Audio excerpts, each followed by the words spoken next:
Hi all, welcome back to our channel English Mind. I am Sharfadi, who tells us the path of making you expert in English. இது ஆங்கில சுரகம் அல்லலாமாங்க. நம்ம முந்தைய வீடியோவில் நம்மளுடைய குறிக்கோள் என்ன என்பதை பற்றி விளக்கமாக பார்த்தோம். சுருக்கமாக இதுதான் நமது குறிக்கோள். பிழை இல்லாத ஆங்கில வாக்கியங்களை விரைவாக அமைத்து அவற்றை மற்றவர்களுடன் பேசுவது மற்றும் எழுதுவது. நம்முடைய இந்த குறிக்கோள் அடைகிறதுக்கு நம்மிடம் உள்ள நிறைகள் என்ன, ப்ளஸ் பாயிண்ட்ஸ் என்ன, இந்த குறிக்கோளை அடைய முடியாமல் போனதுக்கு நம்மள்ட்ட உள்ள குறைகள் என்ன, மைனஸ் பாயிண்ட்ஸ் என்ன, இவற்றை கண்டுபிடித்து நிறைகளை கொண்டு குறைகளை போக்கி குறிக்கோளை அடையும் முயற்சியில் இது வீடியோ நம்பர் 1. இப்போ நம்மகிட்ட இருக்கக்கூடிய நிறைகள் என்ன, குறைகள் என்ன, அதை பற்றி பார்ப்போம். நம்மகிட்ட 2 நிறைகள் இருக்கிறது, 2 குறைகள் இருக்கிறது. முதல்ல நிறைகள் என்னன்னு பார்ப்போம். Plus points. ஒன்றாவது,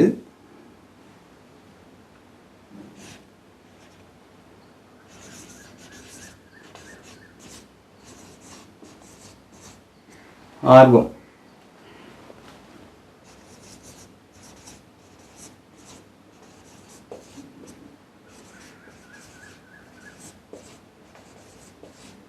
முயற்சி, பயிற்சி. அதாவது இங்கிலீஷ் கற்றுக்கணும் அப்படிங்கிற ஆர்வம் நம்ம எல்லாத்துக்குமே நிறையா இருக்குது.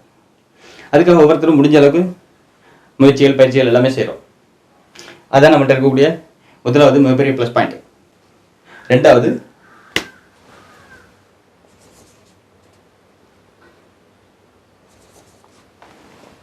ஆங்கில சொற்கள், வொக்காபுலரி.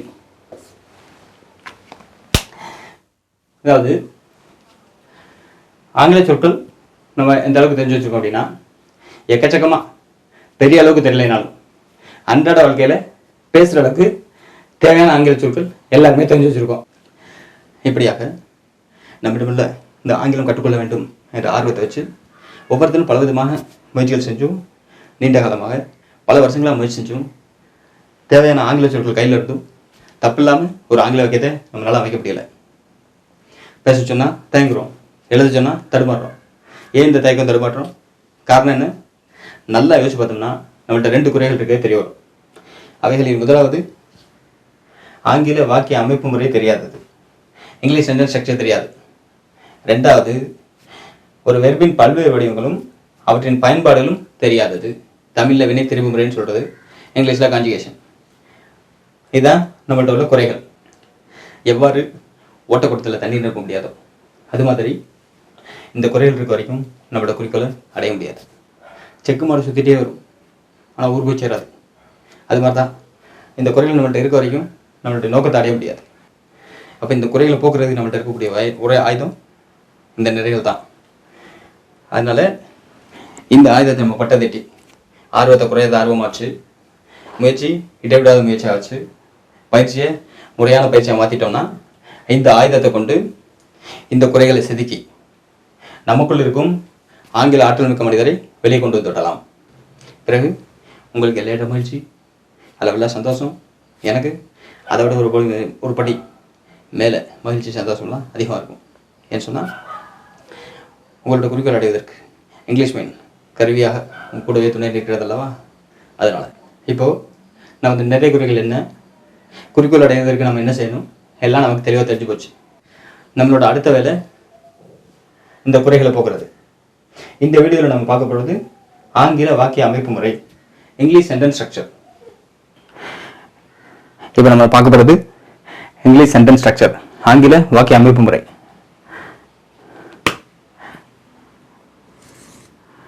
SVOCA. இதுதான் இங்கிலீஷ் சென்டென்ஸ் ஸ்ட்ரக்சர், ஆங்கில வாக்கிய அமைப்பு முறை. இதை பற்றி நம்ம விளக்கமாக பார்க்கறதுக்கு முன்னாடி இது சம்பந்தமா 3 விஷயம் நம்ம தெரிஞ்சுக்கணும். ஒன்றாவது, ஒரு ஆங்கில வாக்கியத்தின் உறுப்புகள் என்னென்ன, அதனுடைய பார்ட்ஸ். எப்படி ஒரு மனிதனுக்கு உறுப்புகள் இருக்கே, தலை, மார்பு, கைகள், கால்கள், அதே போல ஒரு ஆங்கில வாக்கியத்துக்கும் உறுப்புகள் இருக்கு. அது என்னன்னா, ஒன்றாவது சப்ஜெக்ட், ரெண்டாவது வெர்பு, மூணாவது ஆப்ஜெக்ட், நாலாவது காம்ப்ளிமெண்ட், அஞ்சாவது அட்ஜங்க்ட். இப்படி ஒரு ஆங்கில வாக்கியத்துக்கு உறுப்புகள் இருக்கு, அதை நம்ம தெரிஞ்சுக்கணும். அடுத்து அந்த உறுப்புகளுடைய வரிசை முறை என்ன, என்ன ஆர்டர்ல இருக்கணும். நமக்கு எப்படி தலை, அப்புறம் மார்பு, அப்புறம் கைகள், அப்புறம் கால்கள் ஆர்டர் இருக்குல்ல, அதே மாதிரி ஆங்கில வாக்கியத்துக்கும் அந்த வாக்கியத்தில் இருக்கக்கூடிய உறுப்புகளுக்கும் முறை இருக்கு. ஃபர்ஸ்ட் எஸ் தான் வரும், ரெண்டாவது வி தான் வரும், மூணாவது ஓ தான் வரும், நாலாவது சி, அஞ்சாவது ஏ, SVOCA. இதுதான் உறுப்புகளுடைய வரிசை முறை. இதுதான் இங்கிலீஷ் சென்டென்ஸ் ஸ்ட்ரக்சர் அப்படின்னு சொல்றோம். அதான் மேல சொன்னது. அதை பத்தி நம்ம பின்னால விளக்கமா பார்ப்போம். அடுத்து கட்டாயமான மற்றும் கட்டாயமற்ற உறுப்புகள். இதுல SVOCA, இதுல SV கட்டாயமானது, OCA கட்டாயமற்றது. அதாவது இது மனிதனுடைய உறுப்புகளோட கம்பேர் பண்ணி சொல்ல முடியாது. ஆனா ஆடை அணிகலன்கள் அதுகளை கம்பேர் பண்ணி சொல்லலாம். உதாரணமாக ஆடை இல்லாமல் மனிதன் இருக்க முடியாது, அணிகலன்கள் இருக்கலாம், எல்லாமே இருக்கலாம். அதே போலதான் எப்படி கீழாடை மேலாடை இது ரெண்டும் இல்லாமல் மனிதன் இருக்க முடியாதோ, அதே போல சப்ஜெக்ட் வெர்பு ரெண்டு உறுப்புகள் இல்லாம ஒரு ஆங்கில வாக்கியம் இருக்க முடியாது. எப்படி மோதிரம், கடிகாரம், செயின் போன்ற அணிகலன்கள் மனிதனுடைய தேவை பொறுத்து, விருப்பத்தை பொறுத்து இருக்கலாம், இல்லாமல் இருக்கலாம். அதே போல OCA ஆங்கில வாக்கியத்தினுடைய தேவை பொறுத்து இருக்கலாம், இல்லாமல் இருக்கலாம். சிலர் மோதிரம் மட்டும் போட்டிருப்பாங்க, செயின் மட்டும் போட்டிருப்பாங்க, வாட்ச் மட்டும் போட்டிருப்பாங்க, எல்லாமே போட்டிருப்பாங்க, எதுவுமே போடாமல் இருப்பாங்க. அதே போலதான் ஒரு ஆங்கில வாக்கியத்துல OCA மூணுமே இருக்கலாம், அல்லது மூணுமே இல்லாமல் இருக்கலாம், அல்லது ஏதாவது ரெண்டு இருக்கலாம், அல்லது ஏதாவது ஒன்று இருக்கலாம். நாம இந்த உதாரணம்லாம் சொல்றதுடைய நோக்கம், ஒரு ஆங்கில வாக்கியம்னா SV கட்டாயம். SV இல்லாம ஒரு ஆங்கில வாக்கியம் இருக்கவே முடியாது. அதை நல்லா மனதில் பதிய வச்சுக்கணும். OCA இருக்கலாம், இல்லாமல் இருக்கலாம், அது ஆப்ஷனல். அடுத்து SVOCA பற்றி விளக்கமாக பார்க்க போகிறோம். இதுதான் நம்மகிட்ட இருக்கக்கூடிய மிகப்பெரிய ஒரு ஃபார்முலா. இந்த ஃபார்முலா வச்சு தான் தப்பில்லாத ஆங்கில வாக்கியங்கள் உடனடியாக நமக்கு கிடைக்கும். எப்படி அலாவுதீன் விளக்கு தச்சார்னா புது வரும்ல, அதே மாதிரி இந்த ஃபார்முலா பயன்படுத்தினோம்னா உடனே நமக்கு தப்பில்லாத ஆங்கில வாக்கியம் வரும். இந்த வாக்கியத்தை பாருங்க. நான் நாளை என் புத்தகத்தை உன் வீட்டிற்கு பதிவஞ்சல் மூலம் அனுப்புவேன். இது தமிழ்ல ஒரு பிழை இல்லாத வாக்கியம். இந்த வாக்கியத்தை நான் ஒருத்தர்கிட்ட சொல்லி இங்கிலீஷ்ல டிரான்ஸ்லேட் பண்ண சொன்னேன். அவர் உடனே எப்படி டிரான்ஸ்லேட் பண்றாரு? நாளை டுமாரோ என் புத்தகத்தை மை புக் உன் வீட்டிற்கு டு யுவர் ஹவுஸ் பதிவு அஞ்சல் மூலம்.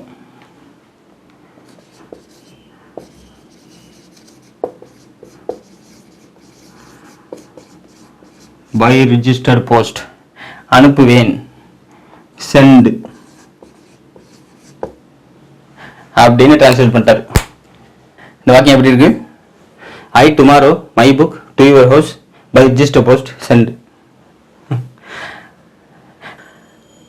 விஷயம் தெரிஞ்ச ஒருத்தர் பார்த்தாருன்னா இந்த வாக்கியம் காமெடியா இருக்கிற பார்த்து அவருக்கு சிரிப்பு வரும். இவருக்கு ஆங்கில வாக்கியம் முறை தெரியல அப்படிங்கிறதையும் கண்டுபிடிச்சிருவாரு. அது மட்டும் இல்லாம தமிழ்ல அனுப்புறதுன்னா இங்கிலீஷ்ல சென்ட் அப்படிங்கிற வார்த்தையை அவர் தெரிஞ்சிருக்காரு.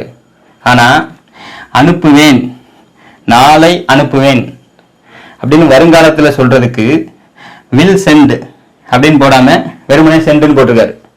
அதனால இவருக்கு ஒரு வெர்பின் பல்வேறு வடிவங்களும் அதை பயன்படுத்தும் முறையும் தெரியல அப்படிங்கிற அதையும் கண்டுபிடிச்சிருவார். அப்படின்னா இவர் செஞ்ச தப்பு என்ன? இவருக்கு என்ன தெரியல அப்படின்னு பார்த்தோம்னா, இவருக்கு ஆங்கில வார்த்தைகள் எல்லாம் தெரிஞ்சிருக்கு, ஆனா ஆங்கில வாக்கிய அமைப்பு முறை தெரியல. அதனால இவருக்கு தெரிஞ்ச தமிழ் வாக்கிய அமைப்பு முறையில அப்படியே சொல்லுக்கு சொல்லு டிரான்ஸ்லேட் பண்ணி இந்த சென்டென்ஸை உருவாக்கிட்டார். இவர் இப்படி செஞ்சிருக்க கூடாது. ஏன்னா தமிழுடைய வாக்கிய அமைப்பு முறை வேற, ஆங்கிலத்தினுடைய வாக்கிய அமைப்பு முறை வேற. SVOCA இதுதான் ஆங்கிலத்தினுடைய வாக்கிய அமைப்பு முறை. தமிழ் எப்படி இருக்கும் அப்படின்னா, அதாவது ஒரு ஆங்கில வாக்கியம் அமைப்பு எப்படி இருக்கும்னா எஸ்வி கட்டாயமான பாட்டு ஃபர்ஸ்ட் வரும், ஓசிஏ ஆப்ஷனல் பார்ட்ஸ் நெக்ஸ்ட் வரும். ஆனால் தமிழில் எஸ்விங்கிற 2 கட்டாயமான பார்ட்ஸ்க்கு நடுவில் ஆப்ஷனல் பார்ட்ஸ் வரும். அதாவது ஒரு ஊருக்கு போகணும்னா பாதையும் இருக்கணும், வெளிச்சம் இருக்கணும், அப்போ தான் அந்த ஊருக்கு போய் சேர முடியும். அதே மாதிரி எந்த ஒரு மொழியாக இருந்தாலும் சரி, ஒரு வாக்கியம் அமைக்கணும்னா அந்த மொழியினுடைய வார்த்தைகளும் தெரிஞ்சிருக்கணும், வாக்கிய அமைப்பு முறையும் தெரிஞ்சிருக்கணும். இப்போ இவர் என்ன பண்ணிட்டாரு, இவருக்கு தெரிஞ்ச ஆங்கில வார்த்தைகளை வச்சு இவருக்கு ஆங்கில வாக்கிய அமைப்பு முறை தெரியாதனால இவருக்கு தெரிஞ்ச தமிழ் வாக்கிய அமைப்பு முறையை பயன்படுத்தி ஒரு சென்டென்ஸை மேக் பண்ணிட்டாரு. இது இங்கிலீஷ்லாம் சொல்ல முடியாது, தங்கிலீஷ்னு வேணால் சொல்லிக்கலாம். இட்லி மாவை பணியார சட்டியில் ஊற்றி எடுத்து ஒருத்தட்டு கொடுத்து இது என்னன்னு கேட்டால் அவர் என்ன சொல்ல முடியும்? வடிவம் பணியாரத்தினுடையது, சுவை இட்லியினுடையது. புதுசாக அதாவது இட்லி பணியாரம்னு சொல்ல வேண்டியதான், எப்படி தங்கிலீஷ்னு சொல்லணும்ல அந்த மாதிரி. இந்த உதாரணங்கள் எல்லாம் சொல்றது நோக்கம் என்னன்னா, ஆங்கில வார்த்தைகள் ஆங்கில வாக்கிய அமைப்பு முறை ரெண்டுமே தெரிஞ்சு வச்சுக்கிறது ரொம்ப முக்கியம். இல்லைன்னா நாம் அமைக்கக்கூடிய ஆங்கில வாக்கியங்கள் இட்லி பணியாரம் மாதிரி தங்கிலீஷாக வந்துடும். இப்போ எஸ்விஓசிஏ ஒவ்வொன்றை பற்றி விளக்கமாக பார்ப்போம். எஸ்னா சப்ஜெக்ட்,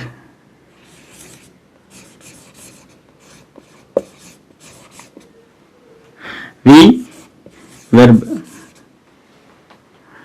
ஓ ஆப்ஜெக்ட், சீனா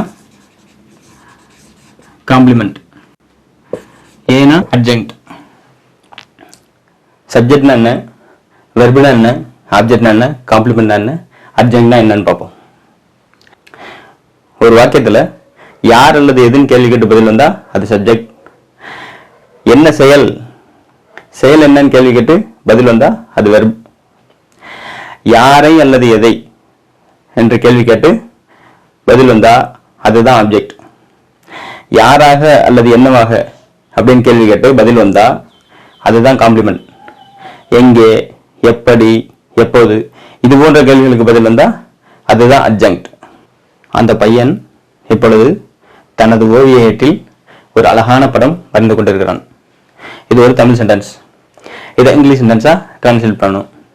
அதுக்கு என்ன செய்யணும், முதல்ல இந்த தமிழ் வார்த்தைகளுக்கு இணையான ஆங்கில வார்த்தைகள் நமக்கு தெரிஞ்சிருக்கணும். எல்லாருக்குமே தெரியும். அந்த பையன், த பாய், இப்பொழுது நவ் தனது ஓவியத்தில் இன் இஸ் டிராயிங் நோட் ஒரு அழகான படம், a beautiful picture வரைந்து கொண்டிருக்கிறான், இஸ் டிராயிங். இப்போ வார்த்தைகள் எல்லாம் நம்ம கையில் இருக்கு. நம்மகிட்ட இருக்கக்கூடிய இந்த ஆங்கில வார்த்தைகளை இந்த ஆங்கில வாக்கிய அமைப்பு இங்கிலீஷ் சென்டென்ஸ் ஸ்ட்ரக்சர்ல பொருத்தணும். பொருத்திட்டா தப்பு இல்லாத ஆங்கில வாக்கியம் கிடைச்சிடும். எப்படி பொருத்துறது?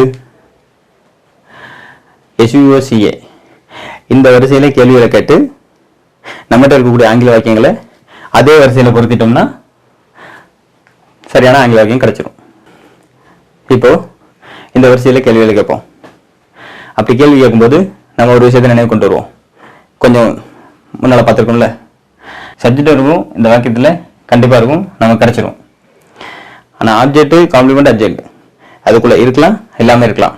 அதான் நம்ம ஏற்கனவே பார்த்தோம். சப்ஜெக்ட் வெர்பு, அதாவது ஒரு மனிதனுக்கு ஆடைகள் மாதிரி, ஆடை இல்லாமல் மனிதன் இருக்க முடியாதோ அது மாதிரி சப்ஜெக்ட் வெர்பு இல்லாமல் எந்த ஒரு வாக்கியமும் இருக்க முடியாது. ஆனால் இந்த ஆப்ஜெக்ட், காம்ப்ளிமெண்ட், அட்ஜெக்ட்லாம் இருக்கலாம், இல்லாமல் இருக்கலாம், மனிதனுடைய அணிகலன்கள் போல. அது ஆப்ஷனல் பார்ட்ஸ், இது மேண்டரி பார்ட்ஸ். இப்போ இந்த தமிழ் வாக்கியத்தில் இருக்கக்கூடிய ஒவ்வொரு தமிழ் வார்த்தைக்கும் இணையான ஆங்கில வார்த்தைகள் நமக்கு தெரியும். அந்த வார்த்தைகளை வைத்து இந்த தமிழ் வாக்கியத்துக்கு இணையான ஆங்கில வாக்கியத்தை, சரியான ஆங்கில வாக்கியத்தை கொண்டு வரணும்.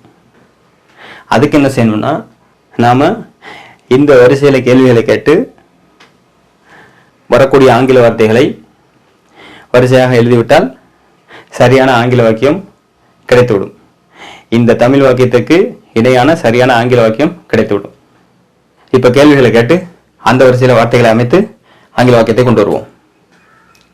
அப்படி கேள்வி கேட்கும்போது வெர்பை மையமா வச்சுதான் இந்த எல்லா கேள்விகளையுமே கேட்கணும். இந்த வாக்கியத்தில் என்ன வெர்பு? வரைந்து கொண்டிருக்கிறான், அதுதான் வெர்பு. அப்ப இந்த வெர்பை மையமா வச்சுதான் இந்த எல்லா கேள்விகளையுமே கேட்கணும். எப்படி? சப்ஜெக்டுக்கு யார் வரைந்து கொண்டிருக்கிறார் அல்லது எது வரைந்து கொண்டிருக்கிறது. செயல், அவன் என்ன செய்து கொண்டிருக்கிறான், யாரை வரைந்து கொண்டிருக்கிறான் அல்லது எதை வரைந்து கொண்டிருக்கிறான். காம்ப்ளிமெண்ட் வேணும்னா யாராக வரைந்து கொண்டிருக்கிறான் அல்லது என்னவாக வரைந்து கொண்டிருக்கிறான். அப்ஜெக்டை கொண்டு வருவதற்கு எங்கே வரைந்து கொண்டிருக்கிறான், எப்படி வரைந்து கொண்டிருக்கிறான், எப்போது வரைந்து கொண்டிருக்கிறான். இது மாதிரி வெர்ப மையமாக வச்சு தான் இந்த எல்லா கேள்விகளையுமே கேட்கணும். ஏன்னு சொன்னா ஒரு வாக்கியத்தில் உள்ள எல்லா சொற்களுமே, அது எஸ்ஆ இருந்தாலும் சரி, விஆ இருந்தாலும் சரி, ஓ, சி, ஏ எதுவாக இருந்தாலும் சரி, ஒரு வாக்கியத்தில் உள்ள எல்லா சொற்களுமே இந்த வெர்புக்காகத்தான் இருக்கு. அந்த முறையில் வெர்ப மையமாக வச்சு, இந்த வரைந்து கொண்டிருக்கிறான் என்கிற வெர்ப மையமாக வச்சு இந்த கேள்விகளை எல்லாம் கேட்டோம்னா எஸ்விஓசிஏ உடைய ஆர்டரில் இப்படி இருக்கும்.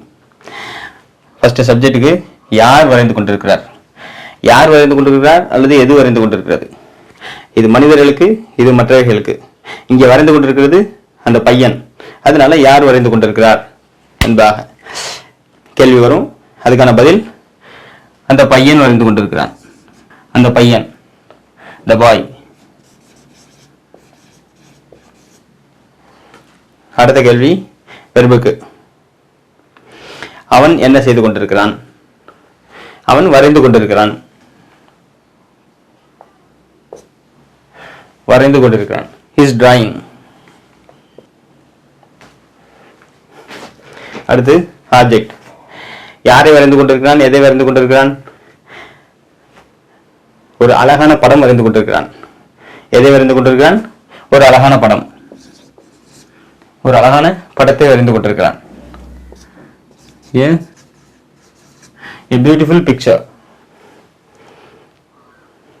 அடுத்து யாராக வரைந்து கொண்டிருக்கிறான், என்னவாக வரைந்து கொண்டிருக்கிறான். அதுக்கு விடை இல்லை.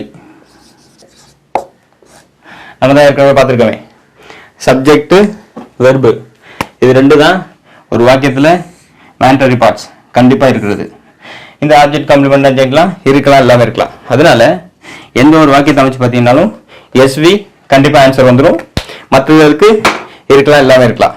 இங்கே காம்ப்ளிமெண்ட்டுக்கு விடை இல்லை. அடுத்து காம்ப்ளிமெண்ட்டுக்கு அப்புறம் அப்ஜெக்ட். எங்கே, இப்போ வரைந்து கொண்டிருக்கிறான் நம்மளுடைய வெர்பு. எங்கே வரைந்து கொண்டிருக்கிறான், எங்கே வரைந்து கொண்டிருக்கிறான். அந்த பையன் இப்பொழுது தனது ஓவிய ஏட்டில் வரைந்து கொண்டிருக்கிறான்.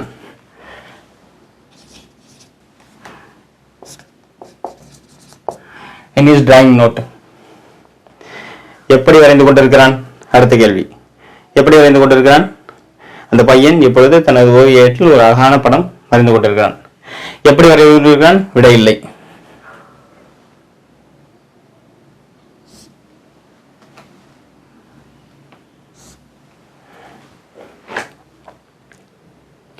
அடுத்து எப்போது வரைந்து கொண்டிருக்கிறான். எப்போது வரைந்து கொண்டிருக்கிறான், இப்பொழுது, இப்பொழுது வரைந்து கொண்டிருக்கிறான். now. வேற எதுவும் கேள்வி இருக்குதா, முடிஞ்சு போச்சு. SVOCA 5 தான். 1 2 3 4 5. இந்த 5 கேள்வி இப்படி அமைச்சிட்டோம்னா எந்த ஒரு இந்த முறையை பின்பற்றினோம்னா எந்த ஒரு சாதாரண ஆங்கில வாக்கியத்தையும் பிழை இல்லாத தமிழ் வாக்கியத்துக்கு பிழை இல்லாத ஆங்கில வாக்கியத்தை கொண்டு வந்துடலாம். இப்போ இதை பூரா வரிசையாக எடுத்து எழுதுவோம். The boy is drawing.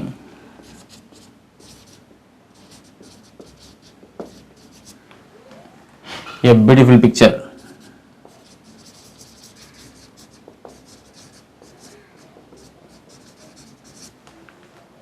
In his drawing note.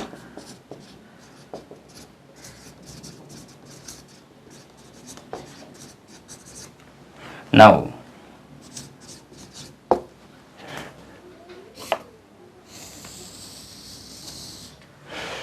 ஒரு அழகான தப்பில்லாத ஆங்கில வாக்கியம் நமது இந்த SVOCA ஃபார்முலாவை பயன்படுத்தி நமது கைக்கு வந்து விட்டது.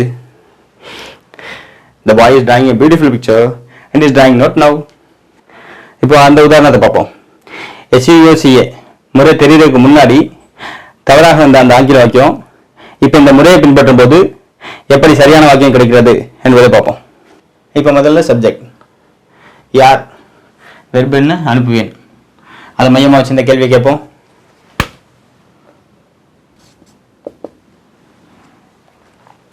சப்ஜெக்ட் யார் அனுப்புவார் அல்லது எது அனுப்பும்? இந்த கேள்விக்கு பதில் நான் அனுப்புவேன்.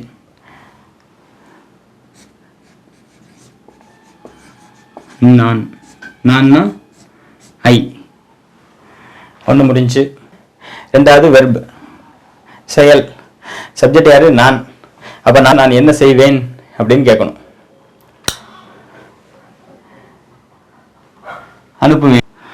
அனுப்புவேன் என்ன இங்கிலீஷ்ல? will send. அடுத்து ஆப்ஜெக்ட் யாரை எதை. வெர்ப் என்ன? அனுப்புவேன். யாரை அனுப்புவேன் அல்லது எதை அனுப்புவேன்? என் புத்தகத்தை, மை புக். அடுத்து காம்ப்ளிமெண்ட் யாராக என்னவாக. யாராக அனுப்புவேன் அல்லது என்னவாக அனுப்புவேன்? யாராக அனுப்புவேன் அல்லது என்னவாக அனுப்புவேன்? நான் நாளை என் புத்தகத்தை உன் வீட்டிற்கு பதிவு அஞ்சல் மூலம் அனுப்புவேன். அப்போ இதுக்கான விதை இதில் இல்லை, அதனால் இதுக்கு ஒன்றும் வராது, விடை இல்லை. அடுத்து கடைசியாக அட்ஜங்க்ட்.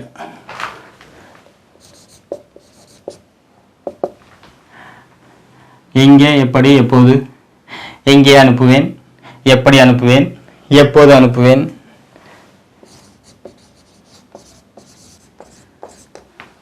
எங்கே அனுப்புவேன்? நான் என் புத்தகத்தை உன் வீட்டிற்கு அனுப்புவேன். உன் வீட்டிற்கு.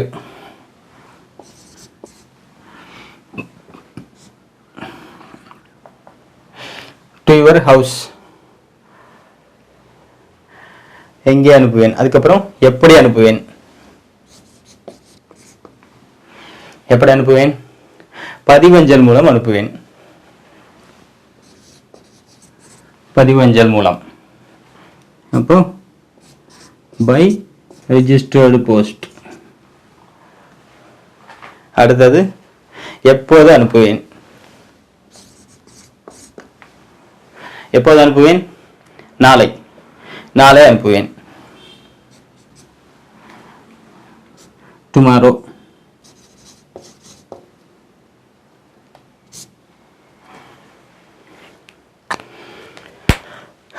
இப்போ இந்த எல்லா கேள்விகளையும் அந்த வெர்பை மையமாக வச்சு கேட்டு முடிச்சாச்சு.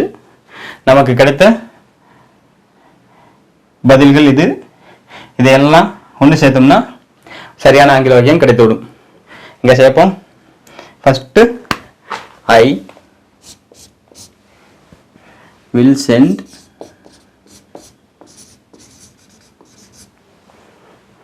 My book. அடுத்து விடை இல்லை, கிடையாது. அடுத்து டு யுவர் ஹவுஸ்.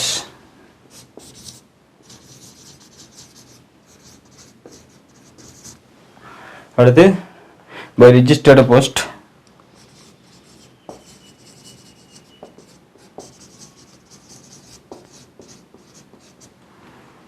கடைசியா டுமாரோ.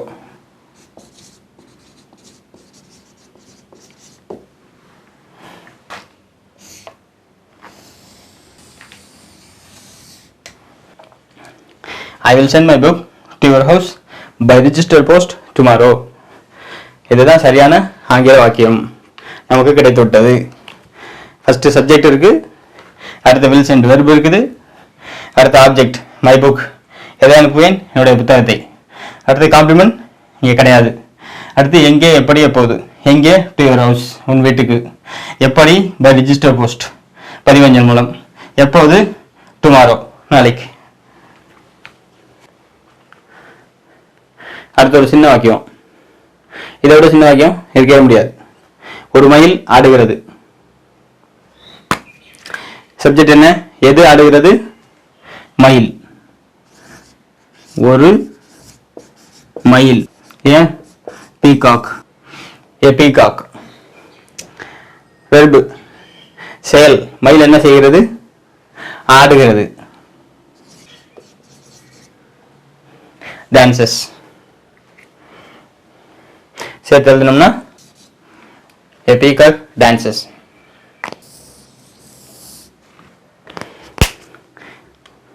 அதாவது சப்ஜெக்ட் வெர்பு அது மட்டும் இருக்கு, மற்றது எதுவுமே கிடையாது.